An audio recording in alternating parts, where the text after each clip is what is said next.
Ay, la mexicana, la rusa y la francesa, cabrón.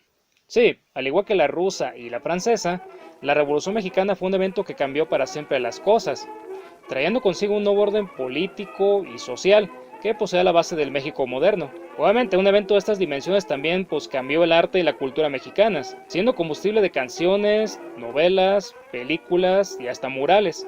Y sus protagonistas, que nacieron siendo hijos de vecino como tú y como yo, pues fueron elevados a la categoría de héroes nacionales.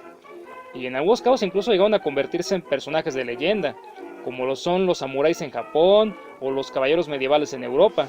Y un ejemplo de esto último es Doroteo Arango, mejor conocido como Pancho Villa, o pues el Centauro del Norte, quien nació en el año de 1878 en el municipio de San Juan del Río, Durango.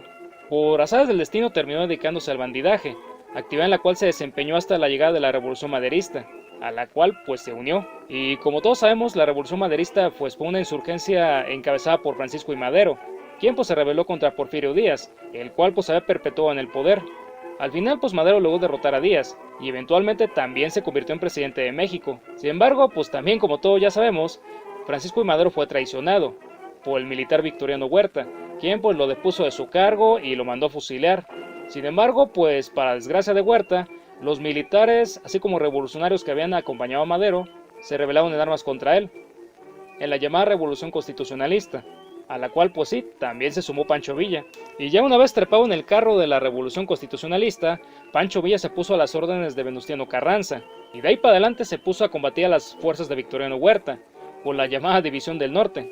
Gracias a su experiencia como bandolero y a su valor en el campo de batalla, Pancho Villa se destacó rápidamente, amasando una fama que pues era equivalente a la de otros grandes revolucionarios, como Emiliano Zapata o el mismísimo Venustiano Carranza.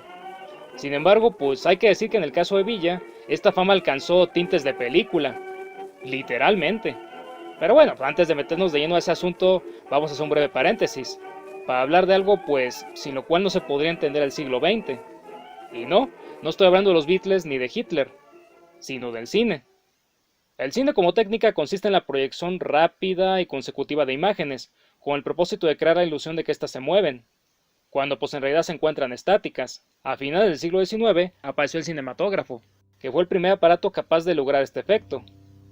Y dicho artefacto fue creado por los hermanos Lumière, quienes pues lo presentaron en otoño de 1895, en París. Si eres perspicaz, supondrás que el cinematógrafo tuvo un éxito aplastante. Y tienes razón, ya que significó una revolución tecnológica sin precedentes. Pero bueno, pues al paso de los años aparecieron otras máquinas, las cuales pues eran más sofisticadas y produjeron productos de mejor calidad. Y todo esto eventualmente permitió el establecimiento del cine como industria, a inicios del siglo XX. Viaje a la Luna, Frankenstein, Nosferatu, son películas viejísimas, sí, que ni siquiera tienen sonido, sí, pero también son los primeros filmes en ser producidos en la historia del cine. Y fueron rodados aquí, en esta época. No obstante, pues no vayas a creer que el cine se dedicó a crear nada más obras de ficción, sino que también fue usado para la divulgación, más concretamente para el periodismo, para el cual pues se convirtió en una valiosa herramienta tecnológica. Y entonces pues la prensa comenzó a comprar equipo cinematográfico, así como a contratar gente que supiera operarlo. Y acto seguido pues los mandó a filmar las noticias, en el lugar de los hechos, así como hacen los corresponsales hoy en día. Posteriormente el material recaudado fue exhibido en teatros, así como en recintos de carácter público, con el propósito de que la gente lo pudiera ver. Uno de los primeros eventos en ser cubiertos por el cine, o al menos en cuanto a lo que el caso estadounidense se refiere, fue la Revolución Mexicana. Y no por una, ni dos compañías, sino por muchas, las cuales pues vinieron a México para filmar a los revolucionarios que se batían contra Victoriano Huerta. Y de todos estos, uno de los que más atención recibió de la prensa fue Pancho Villa, aunque bueno, no por una razón especial, sino porque pues era el que más cerca les quedaba. Por aquellos días Pancho Villa llevaba sus operaciones en Chihuahua, que pues como vemos es un estado fronterizo, así que por los gringos realmente solamente tenían que cruzar la calle. Sin embargo, al paso de las semanas los periodistas se fueron dando cuenta de la labor que hacía Villa dentro de Chihuahua, no solamente combatiendo a Victoriano Huerta, sino también en favor de la gente de dicha entidad, labor que pues hay que decirlo, hacía bastante bien, por lo que los gringos comenzaron a ver en Villa cualidades que lo diferenciaban de otros revolucionarios. Well, pues Villa no está mal después de todo. Él ser un buen militar. Además, él mantenía aplacados a los bandidos en el estado, de manera que uno iba a poder caminar libremente por Chihuahua, Si me iba a estar salchado. También él habrá hecho varias reformas sociales para la gente en el estado. Mi pensar que Villa debe ser el mejor revolucionario de todo México. Es más, mi creer que Villa debe convertirse en presidente de México, por lo bueno que él ser. Así es, la prensa norteamericana llegó a endiosarse con Villa durante este periodo. Y gracias a ello, pues se desató un efecto dominó bastante curioso, el cual culminaría con la incursión de Villa en uno de los medios más ajenos y poco usuales para los revolucionarios, la actuación. Pero espérate, que todavía no vamos para allá. Antes vamos a ver cómo carajo se llegó a tan singular evento. Como ya dijimos, la prensa estadounidense se hizo una imagen bastante idealizada de Villa, llegando a pensar que era el hombre que más le convenía a México. Y pues, si ellos veían a Villa con esos ojos, pues lo más lógico era que lo presentaran así en sus reportajes y noticias, ¿no? De tal modo que el público gringo también comenzó a quedarse con esa imagen tan idealizada de Villa. Pero deja todo el público, también el gobierno e incluso el presidente estadounidense llegaron a hacerse fanáticos de Villa, por el dechado de virtudes que decían que era. Y sí, igual y a lo mejor Villa no era el mejor revolucionario o el más eficiente, pero pues ciertamente sí se convirtió en el más famoso de su tiempo. Y bueno, toda esa popularidad y toda esa fama hizo que pues los periodistas que ya estaban en México pues voltearan a ver a Villa y pues corrían a filmarlo. O bueno, no todos, pero sí muchos. Los necesarios para que Villa pues se diera cuenta de que le estaban prestando más atención. Y entonces Villa, que no era pendejo, se le ocurrió pues que bien podía sacarle provecho a este creciente interés de la prensa, ¿no?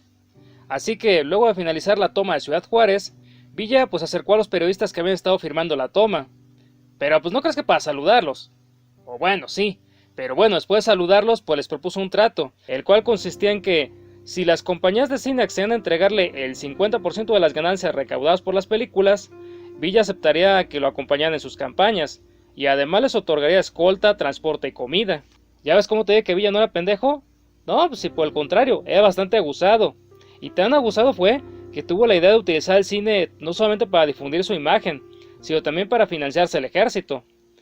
Aunque es bueno, pues hay que decir que esta maniobra, aunque ingeniosa, pues también fue bastante arriesgada, ya que las compañías de cine, pues bien lo pudo haber mandado al carajo a él y a su trato. Sin embargo, pues de todas las compañías que estaban ahí presentes, al final sí hubo una que aceptó el trato de Villa. Y la susodicha fue la Mutual Films Corporation, con la cual Villa firmó un contrato de exclusividad en enero de 1914, y como parte de dicho acuerdo, Villa se comprometió a no dejar que otras compañías de cine filmaran en el campo de batalla. Y además de ello, Villa también se comprometió a llevar a cabo sus batallas durante el día, para que pues la gente pudiera ver lo que estaba pasando. Y en caso de que esto no fuera posible, pues también Villa se comprometió a fingir una batalla frente a las cámaras de la Mutual. Establecidos ya estos puntos, la Mutual y Villa comenzaron una relación laboral, que pues al final no fue tan larga como se esperaba. Pero bueno, que sin embargo duró el tiempo suficiente para que se filmaran las batallas de Ojinaga y de Torreón, ambas en 1914. Batallas que, pues gracias a la Mutual, fueron vistas por gente de Estados Unidos y de Europa, dándole a Villa pues más fama de la que ya de por sí tenía. Aunque pues bueno, la financiación de estas batallas no fue lo único que Villa y la Mutual hicieron juntos. Existe por ahí otro proyecto llamado La vida del general Villa, que no es un documental biográfico de la vida de Villa, sino que es más bien una película de ficción, en la cual Villa se interpreta a sí mismo, pero en esteroides, como diría el buen Dross. Básicamente Villa es representado como un hombre con un pasado trágico, pero pues que va superando cuantas adversidades le manda la vida, y que se enfrenta a sus enemigos, y que los derrota a todos, y que nadie puede con él, y que pues finalmente se termina convirtiendo en el rey de su mundo. En otras palabras, un héroe de acción, al más puro estilo de Sylvester Stallone o de Arnold Schwarzenegger. O bueno, de God of War, ya si eres más millennial que un servidor. Obviamente no ves a Villa diciendo cosas como "Hasta la vista, baby". Pero pues sí le da unas cualidades y actitudes que son bastante reconocibles en los héroes del cine estadounidense. Pero bueno, vamos a ver la sinopsis de la película para que veas que pues, no te estoy cuenteando. La película pues, se divide en dos partes. En la primera se recrean escenas campiranas, así como algunos asaltos. Todo ello con el objetivo de mostrar al espectador el contexto en el cual se va a desarrollar la historia. Y luego viene la segunda parte, que es donde se desarrolla la trama. Todo comienza con Villa siendo un joven ranchero, que vive en paz con su hermana. Un día llegan al pueblo dos oficiales del ejército, que raptan y violan a la hermana de Villa. Y al parecer lo hacen de manera brutal, ya que ésta pues fallece. Pero antes de hacerlo, alcanza a contarle a Villa lo sucedido, y pues este se enfurece y va al cuartel, donde mata a uno de los oficiales, en tanto que el otro pues se le alcanza a pelar.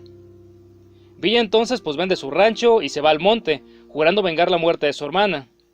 Entonces pues se hace bandolero y llega a ser el líder de una banda que asola el norte de México. Tiempo después pues sobreviene la revolución y Villa abandona su villa de bandolero para pues ponerse al servicio de esta y de su líder. Entonces pues se enfrenta a los federales y los vence a todos sin ningún problema y va tomando ciudad tras ciudad y en la última batalla pues se enfrenta al oficial que se le había escapado y lo mata finalmente. Hasta la vista, baby. Vengando así la muerte de su hermana. Los federales pues al final son vencidos de manera definitiva y Villa pues es proclamado presidente por su fuerza y su valor. Y como la película no puede terminar de otro modo, al final la historia de Villa se riega a los demás países del mundo. Y este pues acaba volviéndose tan famoso como Napoleón Bonaparte. Y a lo mejor ahora mismo estarás pensando: en la escuela no me dijeron que Pancho Villa hace películas. Bueno, pues seguramente la razón de esto es porque ni siquiera tus maestros lo sabían. Digo, este es un dato que sorprendentemente mucha gente desconoce, incluso aquellos que se dedican a la historia. Pero pues ¿esto por qué se debe? Bueno, pues se debe a que, pues bueno, primeramente la película es muy vieja. Digo, pues es de mediados de 1914. Y eso pues échale cuentas, fue hace más de 100 años. Pero bueno, más allá de si es una película vieja o es una película reciente, la verdadera razón de que quizás nunca nadie te haya contado de la película de Pancho Villa es porque pues esta fue enlatada luego de 1916. Y ahí se quedó, aislada y olvidada durante varias décadas. Tiempo en el cual pues bien o se fueron estropeando las copias o fueron desapareciendo. Solamente en tiempos recientes el mundo volvió a saber de la película de Pancho Villa, por el historiador Kevin Broadlow, el cual llevó a cabo una investigación. Aunque bueno, desafortunadamente Broadlow no pudo recuperar toda la película completa, solamente encontró pedazos aislados de esta. Y de seguro a lo mejor ahora te preguntarás, ¿pero por qué fue enlatada la película de Pancho Villa? Pues no que los gringos se van muy bien con él. Pues sí, se va muy bien con él. Sin embargo, la relación entre Villa y los norteamericanos se empezó a deteriorar luego de 1915, llegando hasta el punto en el cual pues Villa rompió abiertamente con los Estados Unidos, asesinando a varios norteamericanos del lado mexicano y pues llevando a cabo el ataque contra el pueblo de Columbus, en el lado estadounidense. Y este divorcio entre Villa y los gringos pues, ocurrió por un detalle chiquitito, que ya comenté en otro video. Muy al contrario de lo que se nos presenta en los murales o en los libros de texto, los revolucionarios mexicanos no eran los grandes amigos del alma. Sí, estaban en el mismo bando, pero pues tenían objetivos distintos, aspiraciones distintas, o bueno, simplemente se caían gordos. El caso es que pues no eran muy unidos como uno podría esperar. Y un ejemplo de lo anterior era Villa y Venustiano Carranza. A Carranza no le gustaban los modos de Villa, porque pues decía que era un indisciplinado. Y a Villa pues no le gustaba que Carranza lo anduviera mandando. Así que, como puedes ver, las relaciones entre Villa y Carranza pues eran bastante tensas. Y más tensas se volvieron después de la toma de Zacatecas, en junio de 1914. En dicha operación militar, pues Carranza le ordenó a Villa que no atacara, pero pues a Villa al final le valieron las órdenes de Carranza y decidió atacar. Entonces Carranza pues se enojó y reprendió severamente a Villa, y este pues hizo berrinche y renunció a su cargo. Sin embargo, pues los generales de la División del Norte, así como los del Ejército del Noreste, restablecieron las relaciones entre Villa y Carranza, bueno, de manera temporal, mediante el Pacto de Torreón. Sin embargo, pues al final este pacto no sirvió para nada y Villa y Carranza se terminaron enfrentando en una guerra civil en la cual pues unos jalaron para el lado de Villa y otros jalaron para el lado de Carranza. Y bueno, también hubo por ahí un grupito que se quedó neutral. Al final pues ganó Carranza, diezmando considerablemente al ejército de Pancho Villa. Y los gringos, que lógicamente habían apoyado a Pancho Villa, pues se decepcionaron de este, ya que vieron que no era tan fuerte como ellos pensaban. Y pues al final reconocieron la autoridad y el triunfo de Carranza. Pancho Villa entonces se enfureció con ellos, ya que sintió que lo habían traicionado, y pues por eso, con la porción de ejército que le quedaba, pues la emprendió contra ellos. Aunque bueno, aquí hay que aclarar que los gringos pues realmente no se decidieron por Carranza por ser gachos. Realmente a ellos les valía quien se quedara con el control de México. Lo que ellos querían es pues que se quedara un hombre fuerte y que pueda mantener la estabilidad y la paz de México. ¿Por qué la paz y la seguridad de México? Bueno, pues porque durante aquellos años también estaba la Primera Guerra Mundial y pues los Estados Unidos no pueden irse a meter ese conflicto sin pacificar a México primero. Después de todo esta es su frontera sur y pues la verdad no se les antojaba pasar de vuelta por lo mismo del Segundo Imperio. Así que pues ellos querían reconocer al hombre más fuerte que les diera garantías de que México iba a estar en paz. Y pues como Pancho Villa al principio era el que había dado más garantías de esto, pues era el que habían seguido y apoyado. Obviamente, pues el gobierno norteamericano no se quedó de brazos cruzados ante el ataque de Columbus, por lo que pues se comisionó una expedición punitiva para que fuera México en busca de Villa, con la idea de capturarlo y llevarlo ante la justicia norteamericana. Sin embargo, pues esto se la pelaron porque pues al final no pudieron agarrar a Villa. Este siguió pues vivito y coleando, y libre. Nada más que bueno, ahora ya no era el revolucionario que había combatido contra Victoriano Huerta, sino que pues había vuelto a ser el bandolero que era al inicio. Y en cuanto a la Mutua al fin, pues esta ya no volvió a trabajar con Villa, obviamente. Y pues la película de Pancho Villa, como vimos, también pues la enlataron, haciendo como que nunca pasó. Y dicho sea de paso, también ninguna otra compañía fílmica volvió a trabajar con Pancho Villa. Sin embargo, esto no significa que el cine se haya olvidado de Pancho Villa, puesto que siguieron haciendo películas de él. Solamente que pues ahora ya no era el héroe que se convertía en presidente, sino el villano, el malo maloso al cual pues el héroe debía de tener. Más o menos a Villa le pasó como al Terminator, pero al revés. O sea, en la primera película se le presenta como el malo y luego después se le presenta como el bueno. Bueno, pues Pancho Villa fue al revés. Primero se le representaba como el bueno y al final terminó siendo el malo. Así que ya lo sabes, mucho antes de Gael García o Diego Luna, el primer mexicano que triunfó en Hollywood fue Pancho Villa. Un hombre que pues independientemente de si hizo películas o no, pues alcanzó un estatus de leyenda, debido al poderío militar que llegó a acrecentar en determinado momento. Mi nombre es Ajay López y les deseo un buen día.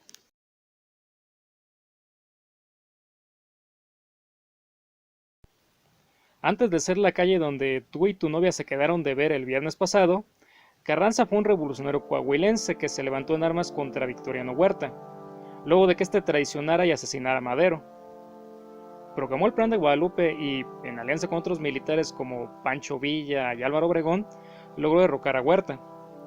Posteriormente Carranza proclamó la Constitución de 1917, que es la que aún hoy en día continúa vigente, y se convirtió en presidente de México de 1917 a 1920. Por todo lo anterior, Carranza es un personaje ineludible en la historia de México. Sin embargo, pues a pesar de ello hay un dato relativo a Carranza que no mucha gente conoce y que rara vez se menciona en sus biografías. Y no es referente a la vida del otro mandatario, sino más bien a su muerte, ya que además de la versión de la enciclopedia virtual, existe otra en la cual pues Carranza no se muere de la misma manera.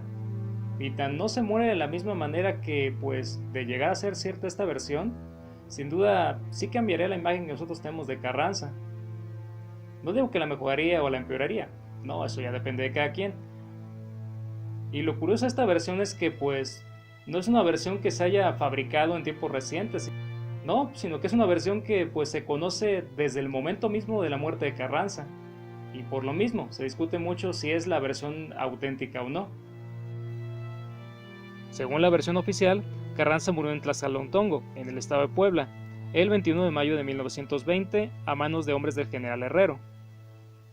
Ese mismo año, año de elecciones por cierto, Carranza había apoyado la candidatura de Ignacio Bonillas, el embajador de México en Washington, en lugar de la de Álvaro Obregón, lo cual provocó que este, así como el grupo de militares sonorenses que la habían apoyado anteriormente, se inconformara y decidieran lanzar el Plan de Agua Prieta, el cual pues básicamente reiniciaba la revolución, solo que ahora en contra de Carranza.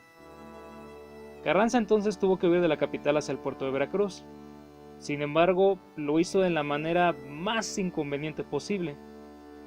Lo hizo por vía ferroviaria y en una inmensa caravana de 60 vagones, los cuales pues transportaban a los poderes públicos, así como archivos, la gente del gobierno, armas e incluso el Tesoro Nacional.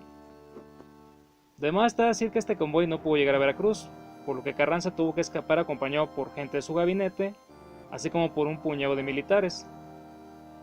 Primero pensó en cruzar la Sierra de Puebla para de ahí seguir a Hidalgo, Querétaro, Palahuasteca y finalmente hacia el norte. No obstante, como en ese momento los caminos eran más un salto de fe que de certeza, pues Carranza no pudo llegar más allá. 5 días después, ya cansados, llegaron a las inmediaciones de la Unión, donde se les presentó el general Herrero. Este pues los invitó a seguirlos hasta Tlazalontongo para que pues pudieran descansar. Carranza aceptó la ayuda de Herrero y lo siguieron. Ya en Tlazalontongo se dispusieron a pasar la noche, y Carranza entonces le encomendó al general Mariel que se adelantara hasta Villa de Juárez, para ver si los líderes de esta zona le eran leales a él o no. De ser leales, la caravana continuaría otro trecho. Como el grupo de Carranza constaba de casi 100 hombres, se distribuyeron en varias chozas para poder dormir. En la de Carranza estaban su secretario Gil Farias, Francisco Villa y Agustín Lara, y en la de Mariel estaban sus ayudantes José María Montesinos y Francisco Villa. los capitanes Amador y Sánchez, Aguirre Berlanga, su ministro de Gobernación, así como el señor Mario Méndez. Y aquí viene lo feo. A la 1 de la madrugada, Herrero tuvo que salir de Tlaxcalontongo, con la excusa de que pues un hermano suyo había recibido una herida de bala y requería de su presencia. Los acompañantes de Carranza pues desconfiaron de Herrero, pero pues Carranza puso oídos sordos a la advertencia. Posteriormente, a las 3 de la mañana, un emisario del general Mariel llegó a Tlaxcalontongo acompañado de un indio. Esto para avisarle a Carranza de que los líderes de Villa de Juárez le eran leales a él. Carranza, quien no había podido concebir el sueño hasta ese momento, se tranquilizó con la noticia y pues por fin pudo dormir. Sin embargo, como media hora después los hombres de Herrero llegaron hasta la choza de Carranza y abrieron fuego desde fuera. Supuestamente el indio que acompañaba al emisario fue el que dio parte a Herrero de en qué choza y en qué parte de esta choza se encontraba Carranza. Algunos de los que acompañaban a Carranza declaran que las balas del exterior fueron las que lo mataron. Otros pues bien dicen que lo hirieron y que posteriormente los atacantes entraron y lo remataron. Sin embargo, todos coinciden en la misma cosa, que Carranza fue asesinado por los hombres de Herrero. No obstante, hay por ahí una segunda versión que dice que Carranza, al verse herido, él mismo sacó su pistola, se apuntó con los dedos índice y pulgar de su mano izquierda y se disparó 3 veces, muriendo poco después. Sí, según esta versión, Carranza prefirió suicidarse antes de ser asesinado o caer en manos del enemigo. Pero, pues, ¿qué argumentos hay para decir que Carranza se suicidó? ¿Qué no habían dicho los testigos que Carranza murió por las balas de los atacantes? ¿Que no hubo alguien incluso que dijo que los atacantes entraron al jacal y lo remataron? Bueno, sí, eso dijo. Sin embargo, esta persona fue el general Urquizo, el cual ni siquiera se encontraba en la misma choza que Carranza. Oiga, ¿por qué digo que remataron a Carranza si usted no vio la escena? Pues no la vi, pero eso fue lo que me dijeron los que estaban ahí presentes. Pregúntele a ellos. En cuanto a los demás testigos, pues ninguno asegura que hayan entrado a rematar a Carranza. Sí hay unos que dicen que los atacantes ingresaron al jacal, pero pues solamente dicen que les apuntaron y les exigieron que se rindieran. De hecho cuentan que, paradójicamente, el capitán Garrido, quien iba a cargo de la misión, vio que Carranza estaba herido e inmediatamente se ofreció a traer un doctor para poder auxiliarlo. En cuanto a los que dicen que las balas del exterior mataron a Carranza, casi todos reconocieron que su declaración fue más una suposición a la que llegaron después, ya que al interior de la choza estaba tan oscuro que no les consta que las balas de fuera hayan matado a Carranza. Ellos nada más vieron que estaba herido y pues no supieron por qué. Ahora, una pregunta que cabe hacerse. Si las intenciones de Garrido, así como de los otros hombres, eran matar a Carranza, ¿por qué Garrido ofreció traer un doctor para atenderlo? Digo, ¿no hubiera sido más coherente rematarlo como cuenta Urquizu? Paralelo a ello, Garrido cuenta que Herrero se encolerizó al enterarse de la muerte de Carranza. Pues no que lo quería matar. Sin embargo, además de estos testimonios, existen otros indicios que apoyan la posibilidad del suicidio.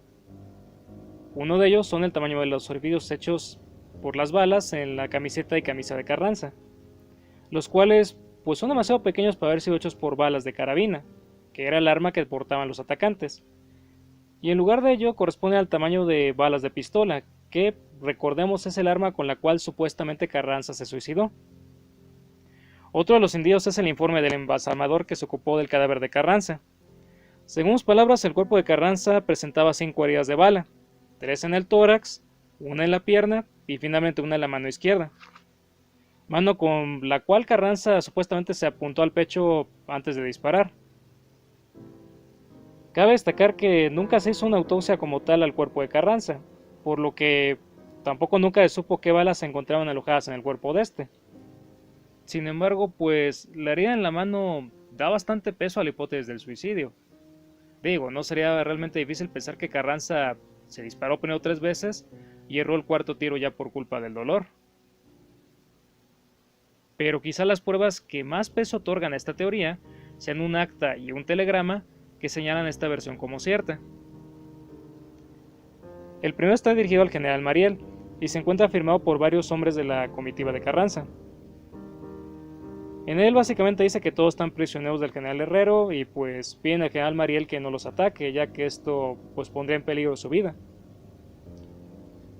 También se menciona que Carranza se suicidó. El acta, a su vez, se encuentra firmada por las mismas personas, y también se confirma la versión del suicidio.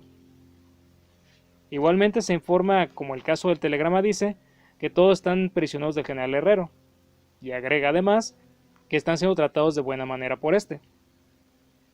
Según se supo después, Mariel no hizo caso al telegrama, por lo que Herrero decidió liberar a los prisioneros.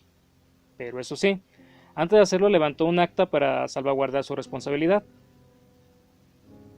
Oye, pero si pudieron haberlos hecho firmar a la fuerza, ¿no? Bueno, sí, y de hecho algunos firmantes declaran que efectivamente firmaban obligados por Herrero, pero también hay otros que aseguran que todos firmaban voluntariamente. A lo mejor en este punto comenzarás a preguntarte, bueno, y si existen estas pruebas, ¿por qué todavía se nos continúa diciendo que Carranza fue asesinado?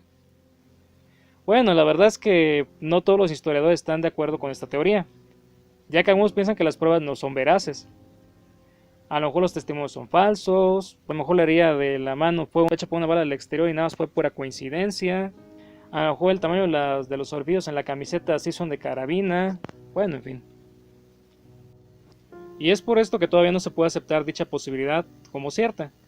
Porque, pues a pesar de todo lo anterior, bien puede ser que la hipótesis del suicidio sea la incorrecta.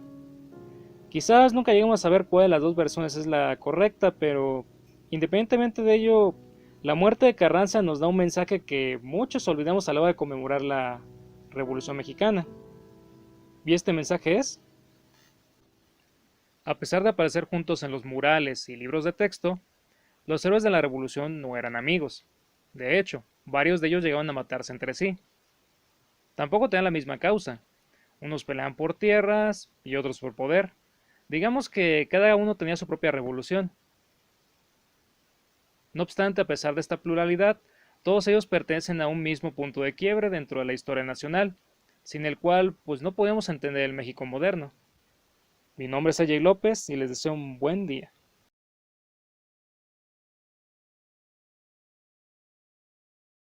La traición es normalmente definida como el acto de defraudar la confianza de un grupo o de una persona, con acciones opuestas a dicha confianza. Y pues, cómo no, teniendo consecuencias negativas para la parte afectada, que pueden ir desde el dolor emocional hasta los problemas legales o de salud. En la historia encontramos muchos ejemplos de esta conducta, como el de Bruto, quien traicionó a su compadre el Julio César, o Napoleón Bonaparte, quien primero salió con España y después la traicionó porque pues quería sus colonias. Del mismo modo, acabada la cena, la religión nos presenta el caso de Judas, que pues viéndolo bien, igual es el traidor más famoso de todos los tiempos. Así que bueno, estos tres ejemplos tienen las características necesarias para ser incluidos dentro del concepto de traición. Alguien confía en otro alguien y ese segundo alguien le paga mal. Sin embargo, el pasado también nos ofrece otros ejemplos, que nos permiten matizar un poquito el tema de la traición, ya que pues sí, fueron un acto de deshonestidad, a eso no hay que darle muchas vueltas. Aunque bueno, pues no necesariamente tuvieron que estar inspiradas por el egoísmo y la ambición. Bruto conspiró contra Julio César porque pues pensó que a su muerte se reviviría el sistema republicano, el cual pues se murió el día que César fue hecho emperador. A Calígula, otro emperador romano, también lo traicionaron, pero pues porque cabrón era un sádico, que disponía de la vida de la gente como si fueran galletas, así que pues imagínate. Entonces, la traición puede no ser tan oscura como normalmente se la percibe, o incluso llegar a convertirse en el último y más desesperado de los recursos, cuando otras alternativas fallan. O bueno, ya si nos vamos más allá, incluso puede llegar a rozarse con el bien común. Y es precisamente esta otra cara de la moneda la razón de ser este video. Pero pues no crees que para hablar de algo que pasó hace 1000 o 2000 años. No, esto pasó hace poco menos de un siglo, en México, país que pues vaya que ha visto la traición en su historia. Miguel Hidalgo, padre de la independencia, fue traicionado, lo mismo que Morelos, y ya más para acá Emiliano Zapata. A Maximiliano también lo traicionaron, porque pues confió en Napoleón III y este le dio la espalda, dejándolo a merced de Juárez y de su ejército. Tristemente también tenemos a la Malinche, que ni fue traidora, pero pues así nos la presentaron en la escuela y mucha gente se quedó con esa idea y le sigue manteniendo hasta la fecha. Y finalmente está el general Victoriano Huerta, quien pues traicionó a Madero cuando se suponía que tenía que defenderlo. No, si algo le sobra a México son los traidores, los cuales son percibidos como los Judas de este país. No obstante, hay por ahí un traidor que curiosamente no es percibido como tal, y es que su traición entra en la categoría de traiciones buenas, por así decirlo, ya que buscaba aliviar el malestar político que había entonces. Por el título del video ya sabrás de quién te estoy hablando, si es que eres mexicano, pero pues si no es de México, entonces te presento al general Lázaro Cárdenas del Río, militar que participó en la Revolución Mexicana, que posteriormente se metió a la política y llegó a ser presidente, cargo en el cual se destacó hasta convertirse en uno de los mandatarios más recordados de México. Aunque bueno, aquí no solamente vamos a hablar de Cárdenas, también nos vamos a agarrar al general Plutarco Elías Calles, otro militar que también anduvo en la revolución, también se metió a la política y también llegó a ser presidente. Aunque bueno, estas semejanzas son solamente superficiales, ya que Calles tenía unas ideas políticas que contrastaban con las de Cárdenas, lo cual le generaría un conflicto con este. Y aquí viene lo interesante, pues Calles nunca se imaginó que hubiera esta diferencia, hasta que Cárdenas, ya en calidad de presidente, rompiera abiertamente con él. Porque eran carnales hasta ese momento, bastante cercanos, y con una amistad de película, como la de Tulio y Miguel, o la de Timón y Pumba. O bueno, eso era lo que Cárdenas le había hecho creer. Plutarco Elías Calles fue presidente de México de 1924 a 1928. Antes de eso fue labriego y maestro en su natal Sonora. Después se trepó al cargo de la Revolución Constitucionalista para pelear contra Victoriano Huerta. Y una vez que este fue derrotado y los vencedores se dividieron en dos grupos, se plegó para el bando de Carranza. Peleó contra Pancho Villa y fue gobernador de Sonora. Y finalmente ocupó la Secretaría de Gobernación durante la presidencia de Álvaro Obregón. Este lo eligió como su sucesor y ¡pum! Éxito en la vida de Calles. O bueno, no tanto. La administración de Calles se puede resumir en 4 sencillos puntos: la creación de instituciones que benefician a la economía, el mejoramiento de la infraestructura a lo largo de todo el país, una excelsa labor educativa, porque bueno, pues hay que recordar que el tipo era maestro, y la que más impactaría en el ánimo de México, y que pues en buena medida sería la carta de presentación de su gobierno: la política antirreligiosa. Básicamente Calles prohibió la religión, por considerar que volvía a la gente supersticiosa e ignorante. Y en un país donde la gente es especialmente creyente, pues la ocurrencia de Calles desató toda una resurrección, que hoy conocemos como la Guerra Cristera, algo así como una secuela de la Revolución Mexicana.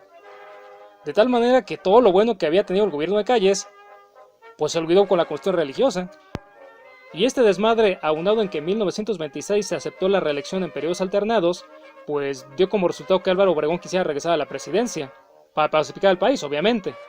Y dado su historial militar, pues lo habría conseguido, de no ser porque fue asesinado a los pocos meses de llegar a la presidencia, por un fanático religioso. Si es que, pues como Calles había sido subalterno de Obregón, pues la gente pensó: ese cabrón seguramente va a seguir con lo mismo, vamos a matarlo. Y lo mataron. Y con la muerte de Obregón, murió el último de los grandes caudillos de la revolución. Claro, quedaban muchos militares que habían participado en ella, pero pues eran segundones en comparación con Villa, Carranza y Obregón. Así que pues política y militarmente, el país se quedó huérfano. No obstante, en medio de este ambiente que presagiaba anarquía y caos, Calles supo manejar la situación a su favor. Para empezar, se reunió con 30 de los generales más connotados, los unificó bajo su bando y discutió con ellos la designación de un presidente interino, el cual pues debería ser civil. Y el susodicho al final fue el abogado tamaulipeco Emilio Portes Gil, quien además era obregonista. Y esta maniobra fue porque pues no poca gente le atribuyó a Calles el asesinato de Obregón, y pensaron que Calles pues iba a aprovechar para quedarse en la presidencia, como parte de un plan siniestro. Pero, sorpresa, el plan siniestro era otro, ya que con la designación de Portes Gil pues se curó de sospechas, e hizo creer a todo mundo que no le interesaba el poder, cosa que pues resultó ser falsa, porque pues al final acabó dirigiendo el changarro desde las sombras, y manejando a todos los presidentes como si fueran sus empleados. Y esto lo consiguió con la creación de un partido político, el Partido Nacional Revolucionario, o PNR, que bueno, pues fue la primera versión del PRI, nada más que en aquel entonces se llamó de este modo. Y gracias a este partido político, Calles hizo la pinta como de que había democracia y que todo era legal y bonito. Esto para que nadie pues se la fuera a hacer de tos. O sea, la cosa estaba más o menos así. El PNR dirigía la vida política del país, y Calles dirigía el PNR. Y bueno, pues de este modo el cabrón pues le movía el carro sin necesidad de tener el volante. Lo cual, pues bueno, si te fijas bien, fue una estrategia bastante novedosa en su tiempo. Sí, porque pues los que anteriormente habían tenido el poder pues no se habían atrevido a bajarse del trono. Querían tener la batuta, y que todo el mundo viera que la tenían. Y Calles dijo: no, pues ¿para qué? Total, mientras que el billete me siga llegando, pues no tengo necesidad.